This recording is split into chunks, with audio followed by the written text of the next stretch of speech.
Welcome to Canada's Court. I'm your host, Philip Drost, and today we are talking about the Maple Mamba, RJ Barrett of Mississauga, Ontario. Since he was traded from the New York Knicks to the Toronto Raptors, Barrett has been playing some of the best basketball in his career. He's scoring more, passing more, rebounding more, and doing it more efficiently. So, what's changed? And what makes Barrett an exciting player for the Toronto Raptors? Well, here to talk about it is Coach O. Olivier Jean-Charles is the head coach for the Orangeville Prep junior team in Ontario. He's also the host of the Project 365 podcast. You can find that on Apple, Spotify, YouTube, wherever you listen. And Coach O, thanks for coming on the podcast.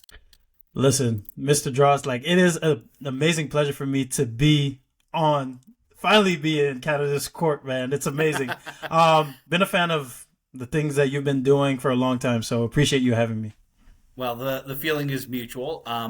Before we dive too deep into RJ Barrett and how he's been playing, I gotta ask, what were your first thoughts when you heard about the trade? Because a lot of people were saying, "Oh, RJ Barrett, a bit of just a salary filler." Some people even called him a toxic asset. What did you make of that kind of noise when the trade went down? So instantly when the trade went down, I was just looking at who was involved in it, right? And you see that there's certain trades that usually one team wins, and there's usually other trades that another team wins. I can honestly say that this is a trade that I feel like both teams have won, right? Because you get pieces that fit exactly where you're trying to build to. Okay, I was super happy for RJ to be able to come back home. Got the chance to be around his father, right, Rowan Barrett, because I got the chance to just be around Canada basketball this summer and just be around, and I know he was probably very happy too. So fun for the family, get to have the hometown kid home. For sure, and also for us as Canadians, right? For us to be able to have somebody with that kind of college experience, having the chance to be a lottery pick, right, and for him to come back, and like we were mentioning before, this is somebody that has the potential to want to stay, right? To me, that's the big one, because you're talking about somebody coming back home and having the opportunity to perform and help and build a team. I can't imagine him not wanting to be all in.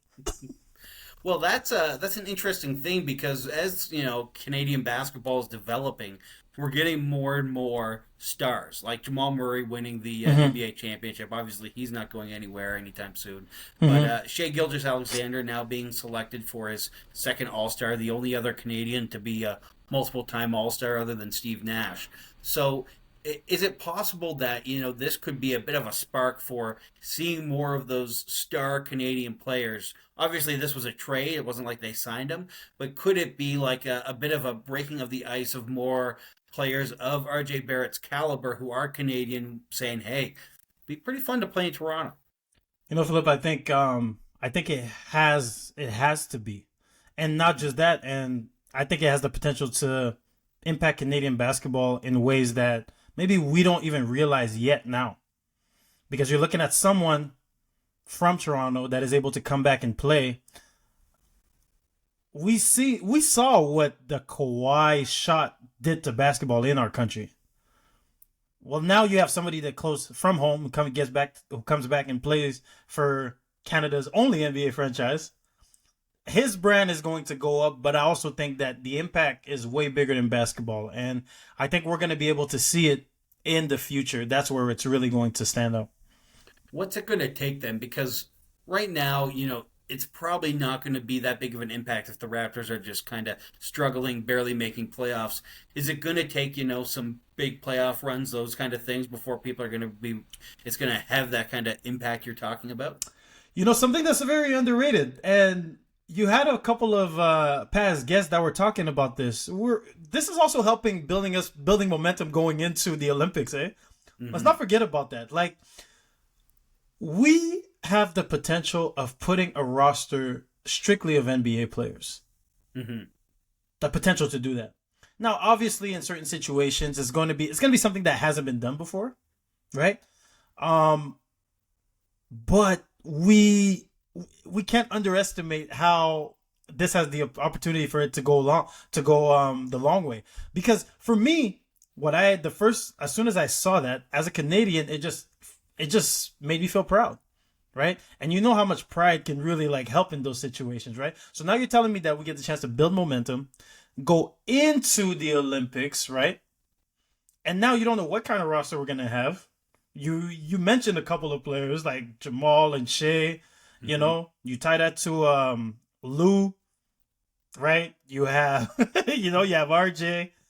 There's a lot of things that could happen. And I think like as Canadians, we're also entering an era where like we haven't seen a lot of stuff that's about to happen. Yep. Which is exciting, It is exciting. I mean, we've talked about it on the show before, but that the FIBA World Cup where Canada was able to not just make the Olympics for the first time since the year 2000, but also win a medal, win a bronze. Like that hadn't been you hadn't seen exciting basketball like that from Team Canada in so long, and now RJ Barrett now going to be a part of that. Let's talk a little bit about him and his play. For people who maybe aren't as familiar with RJ Barrett, haven't been watching a lot of New York Knicks basketball, and maybe now that he's on the Raptors, this is the first time they're really seeing of him. What is it that makes RJ Barrett, specifically on his scoring ability, why is he such a good scorer? So let just for the listeners to be able to understand, let's just backtrack a little bit. I think what has to be understood is that in basketball, there is such thing as fit, right? There are catch and shoot players. There are guys that want to put the ball on the floor. There are just energy guys that will go on the rebound, go get it, set screens, roll, and all that kind of stuff, right? If you look at when RJ got into the league, he went into New York, and New York was struggling to find out who the next person was going to be, right? A lot of people had this idea that, okay, well, he has the potential to be this player for us. But then afterwards, you start noticing they start doing a couple of trades, and then they signed Jalen Brunson to that huge contract and everything, right? So you could tell that the New York organization was still trying to figure themselves out, right? As a young player, especially you go from Duke and then being able to go into the NBA, right? If you don't have the right support system, I think that is something that people don't talk about enough. Because you go into the environment and now you got to figure out how to win. You got to figure out how to be good fast, right? But a lot of times for young players, what you need patience, right? And we talked about sometimes a system not being able to be adaptable. You know, there was a time where the New York Knicks had 3 lefties on the court. Has that ever been done before? You'd know better than I would, that's for sure. Like at one point, you had Jalen Brunson, RJ Barrett, and Julius Randle. 3 lefties on the court. And it's like, you could tell that they were trying to figure stuff out. So now, fast forward to now, you come into a situation where they are going to be patient with him. We want you to be great, right? The media is not as much as attacking you. The media now just wants answers on how are you going to provide to be able to become this player that we know you can be. I think that's underrated. People in Toronto are cheering for RJ Barrett. And just being able to have that support, especially as a young player, like, I don't think people pay attention to how much impact that could have. Because now what's going to happen is he has a team around him, and now they could evolve on his game. So now when you're talking about on the court, he puts a lot of pressure on the rim. A lot of pressure on the rim. When that trade first happened, you notice that we had Pascal, who was putting a lot of pressure on the rim as well. He was putting a lot of pressure on the rim. Like, there was a lot of players. Scotty's somebody else that put a lot of pressure on the rim. So now we're getting back to the situation where everybody has similar skill sets, quote unquote. It's hard for players to flourish when you're playing in each other's realms. Very hard. But now you're looking at, okay, I loved Pascal. Seeing Pascal go to Indiana, I think, again, it's another trade that I think Indiana has won, because now you have somebody that will put pressure on the rim to a team that wants to go up and down and will shoot a lot of threes.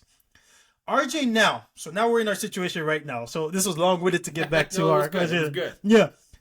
I think RJ now has that window where we want him to be aggressive. And as a player, when coaches take off when coaches don't necessarily give you a leash and want you to be aggressive, I think freedom is underrated. And I think as a player, he's somebody that likes to get downhill, likes to shoot. In terms of development, what a lot of people would say is he has to be able to develop that outside shot a little bit more because he's had like a couple of down years in New York. But I think that his aggression, the natural wanting to get downhill and attack the second line of defense, I think that's something that the Raptors are going to be very looking forward to, because if I want to put the ball in the hands of Scotty Barnes, if I kick this ball out, the person I pass the ball to, you got to be willing to be able to be aggressive. And that was one of the challenges with, I think, OG Anunoby. Obviously an incredible player in his own right, but he wasn't someone who was putting that pressure on the rim. If he had a wide open lane, he would take it, but he wasn't necessarily looking to kind of take advantage of some of those opportunities he was given by players like Scotty Barnes. Not as creative. He's very more methodical kind of thing. Like OG, one of the best glue guys, I would say, that we could have in the NBA. One of the best glue guy. But when you trade somebody that established themselves as a glue guy for somebody that now has the ability to be your top two players, right?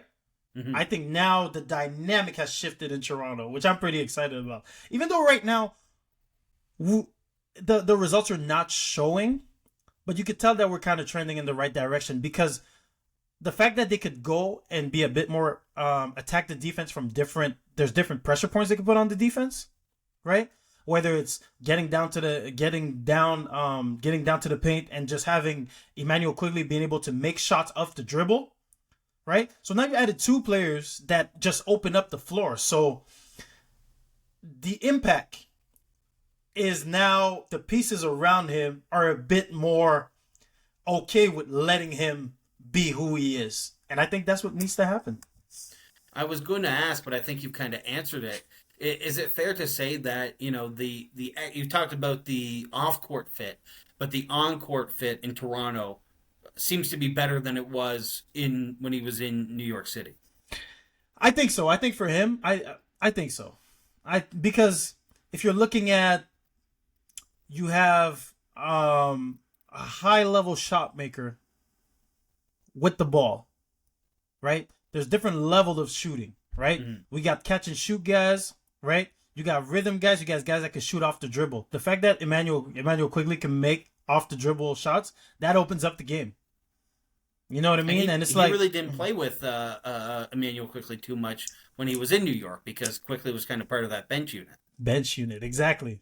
So it's almost like everything is kind of has the potential to fit in a little bit better.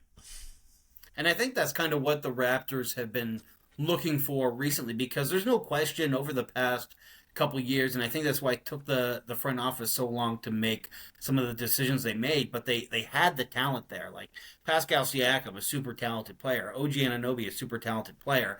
But the fit just didn't seem to quite be there. Now it's starting to seem like the fit is coming together a little bit more, both from a timeline perspective and then on the court perspective. And you're looking at someone like, you're looking at Scotty, right? We have established that Scotty is going to be the guy, right? Scotty is going to be the guy. Okay, cool.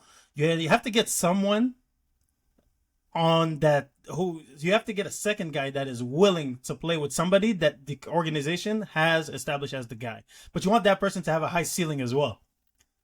I do think at a certain point for professionals, it's hard to sacrifice, right? Because NBA players, the way that they approach the game is determined by their playing style and contracts, right?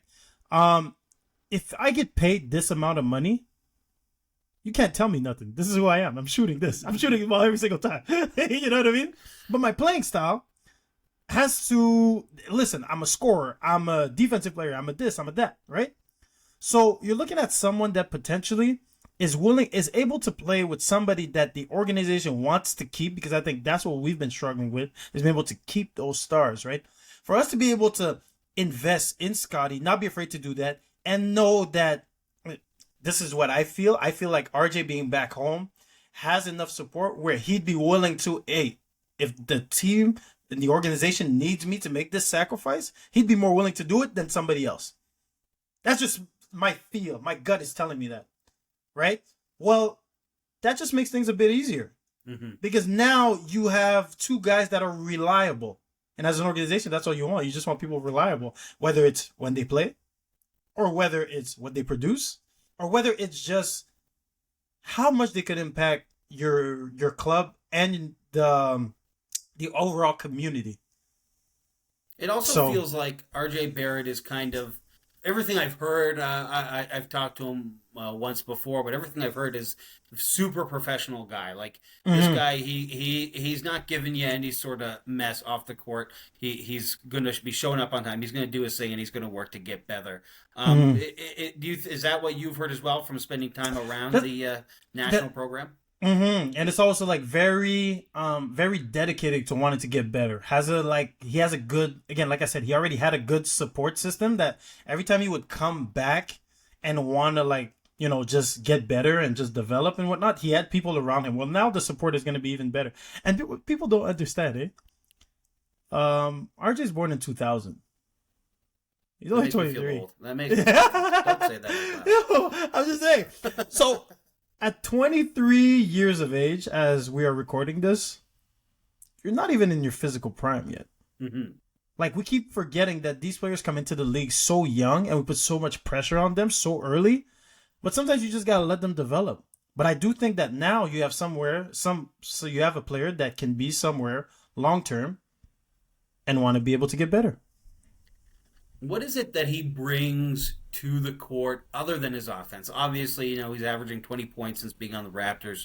We talked about him putting pressure on the defense. Besides that, what is it that he can kind of bring to a team like Toronto? I think if you're going to want to make a deep playoff push, I think something that's underrated is big wings, right? Big wings. So you got somebody that is 6'6", 6'7", right? That can handle the ball, that can defend multiple positions, that does have that aggression. That's something that you need. And now you're starting to pay attention in the NBA now. When teams start taking away Scotty Barnes, he's going to have to develop on how he can be that secondary decision maker, a secondary initiator, because you're starting to pay attention to most teams. Most teams that are championship, quote unquote, caliber have a bigger when they take away the point guard, they have a bigger initiator. Like, they have somebody that I can kind of like go to and get like the flow, the offense moving, whether it's Denver with Nikola Jokic being able to move the ball down, whether it's the Lakers with LeBron, right? So big players that can also initiate, score, and just be aggressive and be versatile. I think that's something that's adds a lot of value. And if the Raptors build on it, he's going to be an integral part of the team for years to come. The biggest knock, I think, on RJ Barrett so far in his career is that he can tend to be kind of a streaky scorer. And some people are even wondering if that's what we're seeing now. Is this just one of his hot streaks? And the numbers have told that story so far in his career. What's on your take on that? Is he a streaky scorer, or is it going to be, is the fit, like we talked about earlier, going to be a factor here where he's now in a bit of a different offense? So streaky... So we were just talking about this before. Streaky, in my opinion, is like, it's almost a way that people want to be nice and say that this person is not reliable. You know what I mean? Well, now I feel bad because earlier I said I was a streaky scorer, so now I'm calling myself unreliable. But go on. No, especially on the court, because I think, again, this goes back to fit, right? You're looking at his past situations in New York. You're asking somebody that is a versatile scorer to have to make catch and shoot threes to survive. You're turning him into undimensional. So of course you're turning him into one-dimensional player. So of course the numbers are not going to look that good. You know what I mean? So yeah. I think when they say streaky, I think there's fit, and I think, depending on the situation. Again, we mentioned the New York situation. They kind of wanted him to be good, especially they had expectations on him, but I don't think everything around him was set up for him to be able to be success. Because a lot of times as NBA players, high level college players or whatever. As people, we just want to know this is my role and I can be all I can be in this role, right? And then when you go into a situation where people are figuring stuff out, it's kind of like a new job where you go somewhere, you go somewhere with people are kind of like, okay, well, all right, everybody is in charge of this. Okay, one day one person is in charge of the office supplies. One day the other day, like it's confusing. Mm-hmm. So a lot of times I want to come in and just be like, okay, I'm in charge of stapling the papers. Let me staple the papers. Let me be the best at it. Yeah. So that's what I think is different in this situation coming in for sure. So are you telling me that the reason why I am a streaky scorer myself is because I just haven't had the right fit? So I can use that as an excuse from now on. For sure, I think it's the right fit, and I think also like once you find that surrounding, once you find that group, everybody, once you determine what your role is, just work on being the best at the ability of your group. Okay, I think the fact that I'm just not very good will be a bit of a part of it, but we'll see. I'll work on that. If you're the Raptors if the Raptors coaching staff comes up to you and says, "Okay, Coach O, we've got RJ Barrett. We want him to be good, just like you're saying. What should we work on? What do you think RJ Barrett needs to develop over the next few years to really be kind of the star that people projected him to be when he came into the league?" Mm-hmm. I like shooting. For me, one of my answers would be like, it has to be shooting, like just in the long run, just the confidence of being able to knock it out, because especially in the playoffs, like the game slows down, right? So when the game slows down, you kind of put yourself in a situation where if you're not making shots, there's going to have to be a game where he's going to have to make like 4 or 5 threes. There's going to be like it's always like that because teams start taking away everything that you're doing. They start switching, and now you're playing in isolation, and now guys got to make shots or guys got to get to the paint, kick out, and guys got to make plays, right? So I think the shooting, just to be able to open up the floor, because as you can see how they're playing Scotty right now, when Scotty pushes the ball in transition, everybody gets back and tries to form kind of like that wall, right? Mm-hmm. So him being able to make some shots and just have a bit more confidence in doing that, I think that's definitely something that will lead into the long run. But then again, like we mentioned, when you take away Scotty, I need you to be my secondary playmaker. And I think that he's going to settle into a role in Toronto where the team is going to rely on him to have to do that. Do you think you could see, because right now I looked at it just before we started chatting, he's averaging about 3.5 assists a game. Is that something you think needs to come up more, especially when he's playing with lineups that might not have Scotty Barnes or Emmanuel Quickley? So I've been paying a lot of attention to this. Okay, so remember we were talking about fit. The way that the NBA is now, and you know what? I'm gonna say it. Even for me as a coach, with the younger level, with the junior level, it's trickling down to the younger levels.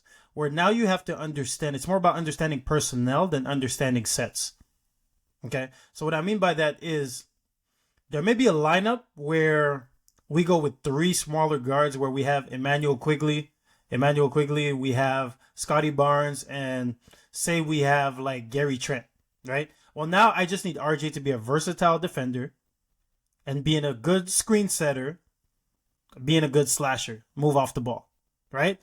But now you may have other lineups where maybe they put Chris Boucher up, they put Jakob Poeltl, right? And then you have Scotty, and now you become the secondary player on it. So just understanding those nuances, and I think that's the next level of basketball that we're going to start seeing. Like, just players, we talk a lot about versatility, but what we don't talk about is players understanding each other and how to put themselves in situations to be successful, right? So if I have 4 catch and shoot guys out there, I am now the primary, put the ball to the paint, kick it out, make a decision, right?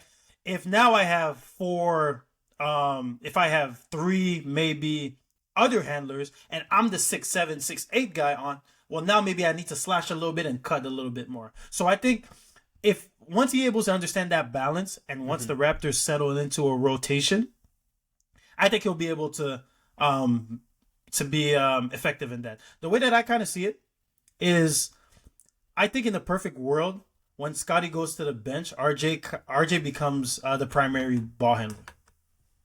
You know what I mean? But I think like as a coaching staff, you have to determine how you're going to play that chess match. Sure. You mentioned how he's only 23 years old. Obviously, still quite young, not even at what most people would say is his peak yet. What do you think the ceiling is? Like absolute ideal scenario. He works on those things you talked about. He improves his game. What do you think is like the ceiling for RJ Barrett?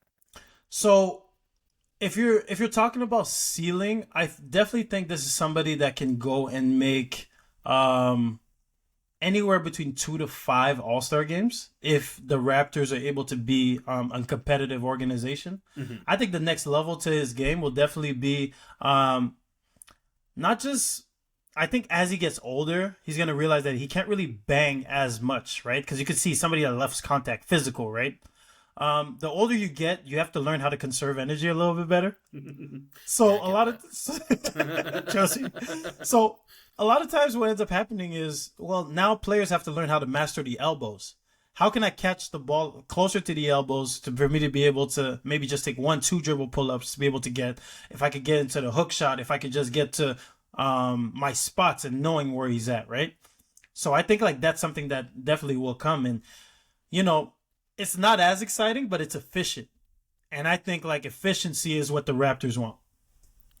And you kind of talked about it a bit before we hopped on this call, is that it's also going to take the Raptors being good, right? Mm-hmm. He could be averaging, 25, 28 points a game, but it's not going to matter if the Raptors, aren't further like a 6 or 5 seed, or at least in the playoffs. They're just not going to get that same recognition. Mm-hmm. Because people will be more likely, like, especially as a Canadian. I don't like saying this, but especially as a Canadian, like you have to do a bit more. You're gonna have to do a bit more, right? Because right now, when people look at Toronto, they're gonna look at Scotty. Yep. It's just how it is right now, right? I think for the Raps and to get like maybe multiple All-Stars, like we mentioned, they have to be able to be competitive. But again, I think markets are just different in the NBA, right? You're looking at Boston, right? They're considering 6 of their guys to be in those conversations for All-Star. Coaches might be an All-Star. Yeah, that's what I'm saying. Yeah. That's what I'm saying. So, Toronto is one of those markets where, we live it. We live it, so we understand the impact that it could have, and everybody loves the Raptors, but you're also in a market when you compare it to the U.S. Now you have to do a bit more. It has to be eye-popping. It's just the reality, right? Shea averaging 30 in OKC is eye-popping, right? Them being at the top of the league is eye-popping, right? You almost have to be in that situation where you leave like no doubt. And I think like that's where it's going to be for them to want to make, have multiple All-Stars and that kind of stuff, and just be in the discussion for those prizes and everything. It's gonna take more. The sad truth, media it's the marketing. It's the market. It's the sad truth. It's true. I mean, even at their peak, they were getting at most 2 All-Stars. 2. So yeah, at most, right? Yeah. But and that's when they were like a championship team, or first or second seed in the East. So yeah, that's definitely the truth of it. Mm-hmm. How do you feel? We've talked a lot about these players. The Toronto Raptors have made it clear they're building around Scotty Barnes, Emmanuel Quickley, and RJ Barrett. Those are the 3 players that are like untouchable right now. When we're recording this, they haven't made any more trades, but pretty much anyone else is available. How do you feel about how that core, we talked a lot about fit, how do you feel about how that core fits together as like a long-term, this is what our franchise is going to be? You're looking at Scotty, right? He's again, versatile defender, right? A lot of length, can push the ball in transition. We want to put the ball in his hands because we know he's a pass first kind of guy. Like he just likes to, he can score. He can score. He can push the ball in transition. He can put the ball in the basket. If you We've don't seen those nasty rotate fourth quarters. We've seen seen those. that. Yeah, he gets angry and gets some buckets for sure. But he's naturally somebody that wants to be a passer, right? So you're looking at that. We talked about how important the fact that Emmanuel Quigley can make shots off the bounce, how much value that has. And now there's this. So now you have Scotty that makes decisions at the second level. You have Emmanuel Quigley that makes decisions at the third level, and now you have RJ that's able to get all the way to the paint and get you free throws. Mm-hmm. You have a lot of balance to your attack, and that's where I think the Raptors can be super dangerous.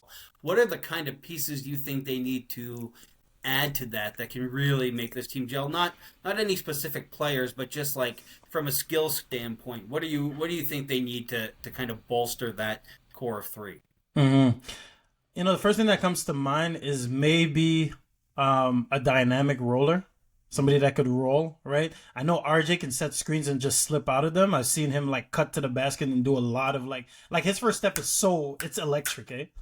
So I've seen him do things like that, but for him to be able to do that in certain situations, especially in the playoffs, is going to be very valuable for him to be able to attack certain matchups. So I'm automatically thinking dynamic roller because we know Jakob is kind of more short roll, make decisions, secondary passer, give the ball, make the read, and all that kind of stuff. Somebody that will constantly be able to command the weak side and being able to have somebody that when he rolls to the basket, you have to respect it, that collapses the defense. I think that adds a lot of value. But definitely maybe some shot makers, right? Catch and shoot guys that are bigger that could guard multiple positions. I know those are the premium in the NBA right now, but that's definitely something that is valuable for sure. Mm-hmm. Well, the Raptors have some draft picks, so they'll have some shots at it, and it'll be interesting to see what happens there. Coach O, was there anything else you wanted to mention about RJ or about the team in general before we wrap up here? Mm-hmm. No, I think it's an exciting time just for Canadian basketball. I don't remember, and this is just from me playing, right? From me when I played, I'm from Montreal, so I got the opportunity to just play in college in Montreal.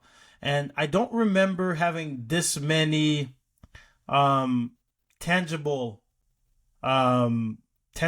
evidence that as Canadians we can be successful in basketball, right?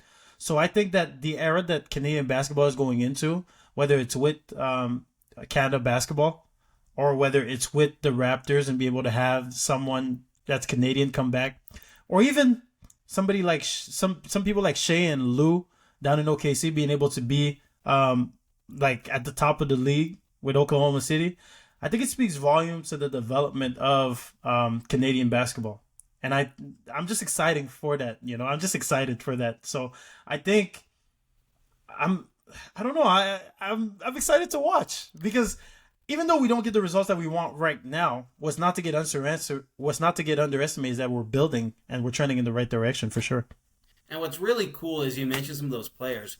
It's not like these are guys who are putting up 30 points on a team that's won 5 games in the year. You got Shea Gilgeous-Alexander and OKC have been incredible this year.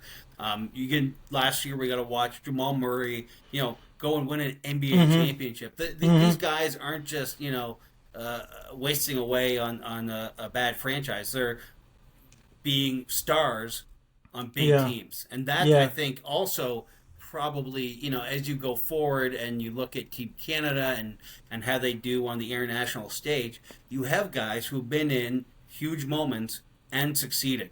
And that is, I think, something maybe there hasn't been on the Canadian national team in quite some time. Even, as great as Steve Nash was, and I'm not belittling what he's done, but he never made it to the finals, right? He was never he's been in big playoff moments, but you have guys who've won NBA championships and know what that kind of pressure is like, and that's pressure that you're going to feel at the Olympics when you're in an elimination game in the semifinals and you're playing a tough team. You're going to need to have that kind of mental fortitude to play against those players. Absolutely, and I'm so happy you mentioned Jamal. Like, as an Orangeville guy, like, there you go. They would have. And I appreciate you saying that, man. Jamal would be mad at me if I didn't mention him. But yeah, definitely him winning an NBA championship as well just adds to everything and all the potential that we have in this country, right? So, no, it's exciting, and I think it's thanks to people like you, that just highlight those And I think we just need more of that for sure. Well, Coach O, I'm sure we'll be chatting more about the NBA and Canadians and all that as time goes on. It was a pleasure to have you on the podcast. It was amazing to be on Canada's Court. Mr. Philip, I appreciate you having me.